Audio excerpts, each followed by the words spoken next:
Confederate monument in Nashville was vandalized with the words, "They're racist!" As someone from Tennessee, I do not understand why I always see people say the South will rise again and have Confederate flags on their lawn and never talk about slavery or even mention it. The South will rise again is a war motto coined by the Redeemers, a group of wealthy, plantation-owning, anti-abolitionists that formed after the Civil War with the express goal of breaking up the nation and restoring the right to own slaves. They controlled the political landscape of the South after the Civil War and up through the early 1900s. I mean, from the looks of it, they might still control some of the political landscape in the South. Anti-abolitionist is a nice way to say racist shits who wanted to own other human beings. GQ published an article many years ago about the Neo-Confederates, a bunch of holdouts in southern Brazil who are descendants of refugees from the Confederacy invited to introduce more modern agricultural techniques by the then Emperor of Brazil, a country that, coincidentally, still allowed slavery at the time.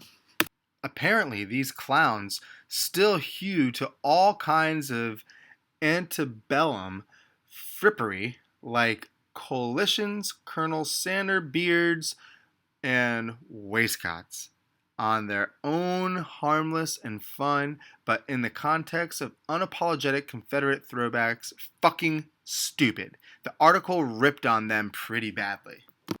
Naturally, one letter to the editor's writers got his petticoat in a twist over this and mailed in an offended rant, ending with the phrase, "Why even today if we only had the horses?" Editor's response, "You'd still lose." Obligatory list of burn treatment centers in Brazil. In case anyone's interested, here's more recent Vice article on Americana, the town where the Confederados live. Saw a truck here with a giant decal on the window, half American and half Confederate flag, with the words, "These colors don't run," over it. Someone didn't finish that last chapter on the Civil War. My dude, I was in northern Ohio and I saw a flag in someone's front yard that was half American flag and half Confederate. Like what? Another one in upstate New York? They had a Steelers flag on top and Confederate flag underneath. I'm from Alabama, and I'm embarrassed to see them around my home or here in Tennessee, but to see them up yonder, I was shook. I'm from Maine, and see plenty of them.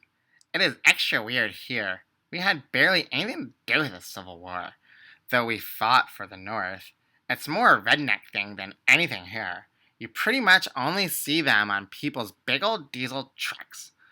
I'd probably say that the vast majority of people here consider flying the Confederate flag to be pretty ignorant, though. They exist in Canada, too. In Canada. Don't you love it when racists actually self-identify? Maine did a lot. The 20th Maine Regiment won Gettysburg, and, by extension, the war. Dang, represent. Actually, I didn't know that we had at least a regiment that had fought, but I had no idea that they were important in such a pivotal battle. Guess I better brush up on my history. Maine produced one very interesting, very fine general, arguably one of the more important volunteer generals of the war, Joshua Chamberlain. He won the Medal of Honor at Gettysburg. The flag ain't about slavery. It's about history in America! Like, yeah, good job, buddy. Fly the flag of the only group of the people to commit treason against the United States and honor the United States!